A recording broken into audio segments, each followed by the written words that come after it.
Thank you so much, Jonathan. Thank you for your kind introduction. Good evening, ladies and gentlemen. Professor Reichman, Professor Ganor. Where's Professor Ganor? If you're as good a professor as your daughter is a singer, then you are a very good professor, I must tell you.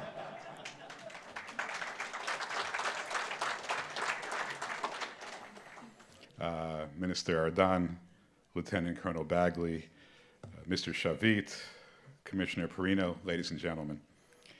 It's an honor to address the World Summit on Counterterrorism in the company of experts who are dedicated to keeping us safe from terrorists and those who support them.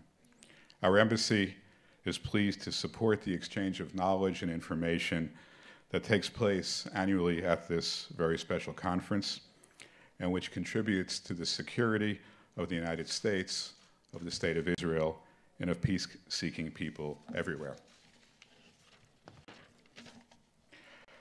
I think it's meaningful that an international conference on counterterrorism sets time aside to remember the victims of 9/11 and other terror attacks around the world.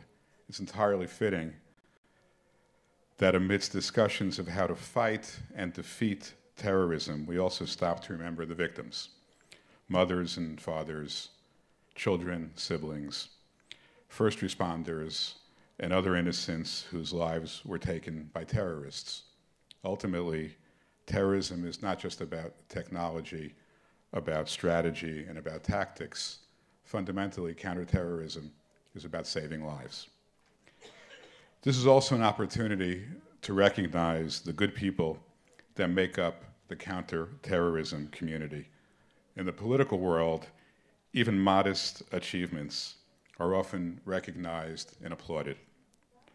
But in the intelligence community, initiatives that literally save thousands of lives go completely unrecognized in the public domain. So let me here pay tribute to the nameless, somewhat faceless, at least to the outside world, hardworking members of the intelligence community who help guide the military and law enforcement, who help determine policies and priorities, and who work on the latest trends in technology and cybersecurity. You are the people without accolades or fanfare who provide the backbone of our security architecture. I was in New York on September 11th and watched the horrors as that morning unfolded.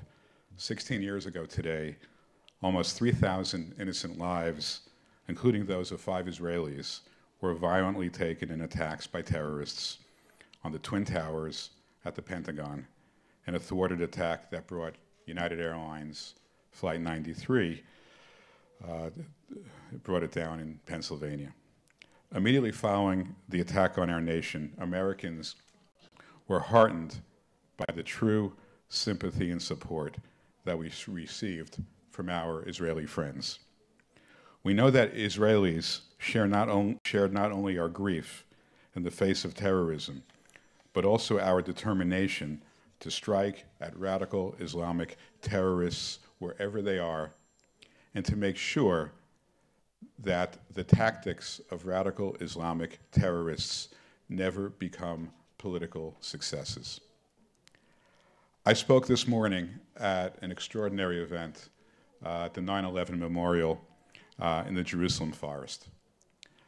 I noted how prior to that fateful day of September 11th, 2001, my parents and my grandparents and my siblings and later on my children, we were all mourning from American soil the horrible terrorist attacks that were all too frequent in the state of Israel, from the Hebron massacre of 1929 to the massacre at Kfar Etzion in 1948, to the Munich massacre in 1972, Ma'alot, Kiryat Shmona, more recently Cafe Hillel and the Sbarro Pizza in Yerushalayim, Dolphinarium in Tel Aviv, Maxim's Restaurant in Haifa, the Park Hotel in Netanya, and so many more.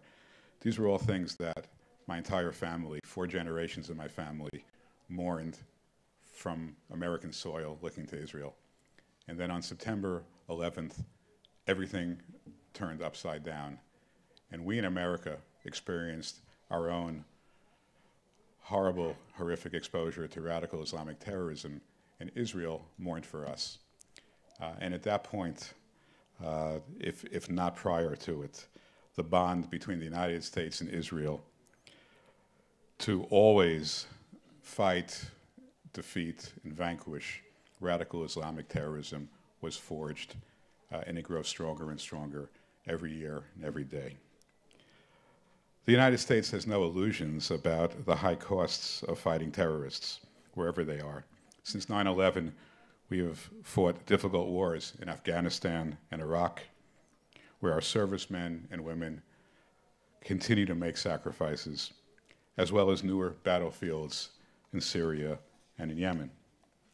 But we resolve never to allow terrorists to kill innocent people or to intimidate and frighten them into submission by sowing chronic fear that disrupts people's ability to lead ordinary, peaceful lives.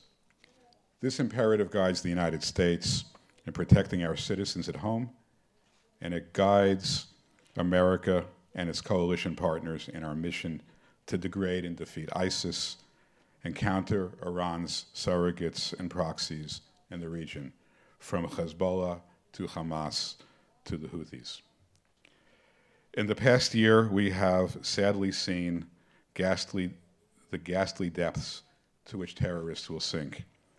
In Tanta and in Alexandria, Egypt, Coptic worshippers were killed in bombings of 2 churches on Palm Sunday. In Manchester, England, teenage girls and boys were blown up outside of a concert. Last month in Barcelona, innocent tourists were murdered when a van plowed into them in Las Ramblas. Since becoming ambassador, I have paid too many Shiva calls. I will continue to do all I can to offer the condolences of the President and of my country to families of terror victims, although I do hope that those responsibilities will shrink in the future. One of the hardest experiences I've had to face since my arrival was paying a Shiva call a few weeks ago to the family of Yosef Solomon, Chaya Solomon, and Elad Solomon, a father, a sister, and a brother, brutally murdered while the family gathered at Shabbat dinner. There can be no reaction other than contempt and disgust for this kind of massacre, whether it occurs in Chalamish, in Tel Aviv, in Cairo, in New York, or anywhere else on the globe. Any person with an ounce of decency who truly yearns for peace should find this conduct unequivocally abhorrent.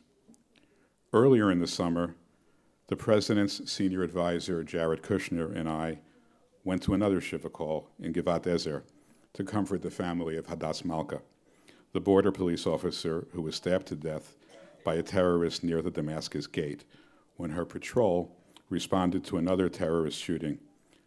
Hadass valiantly fought her attacker, but ultimately succumbed to her injuries.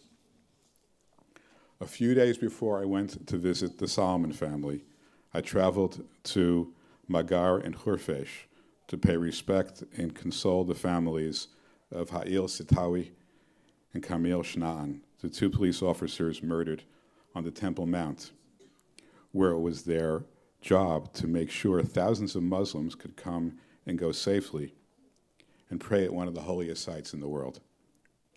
But that meant nothing to the radical Islamic terrorists who shot them dead.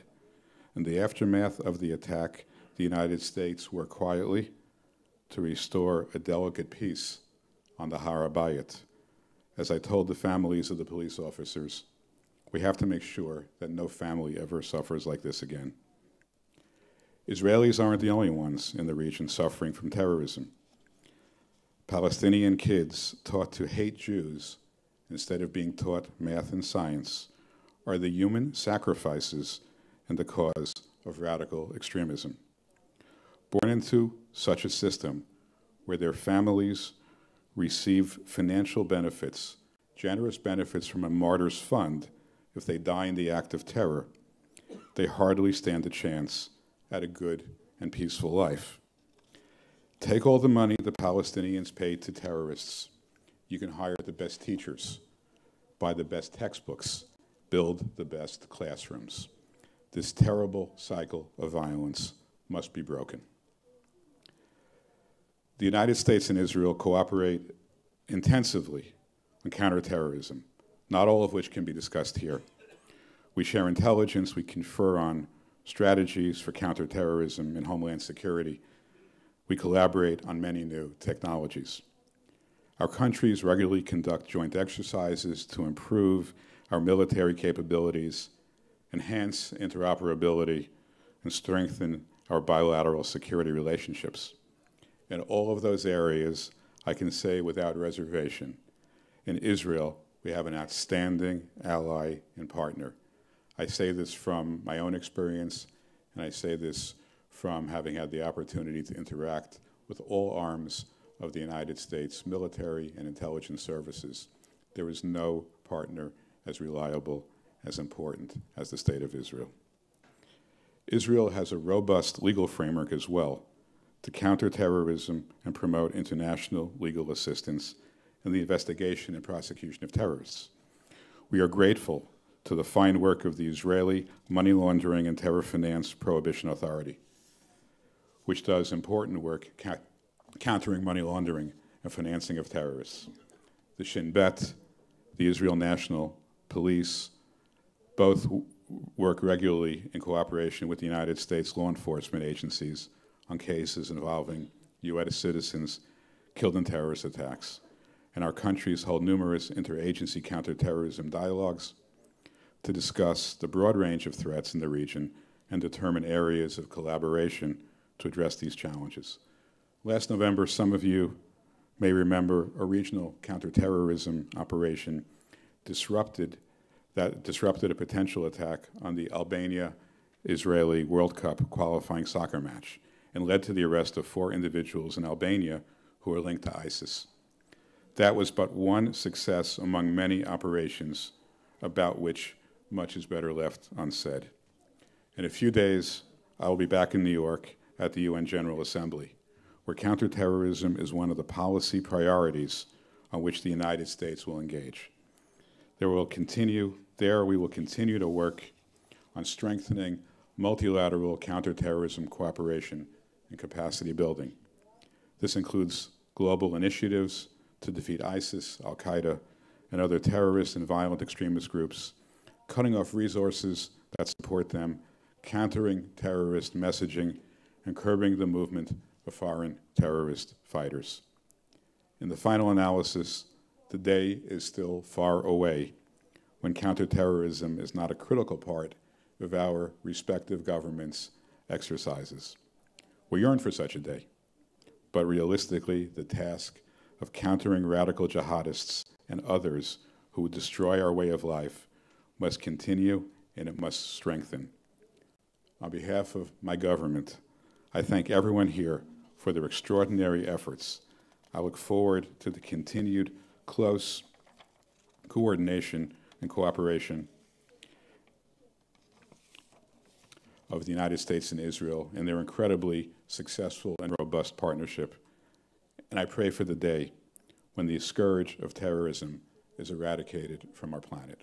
Thank you very much.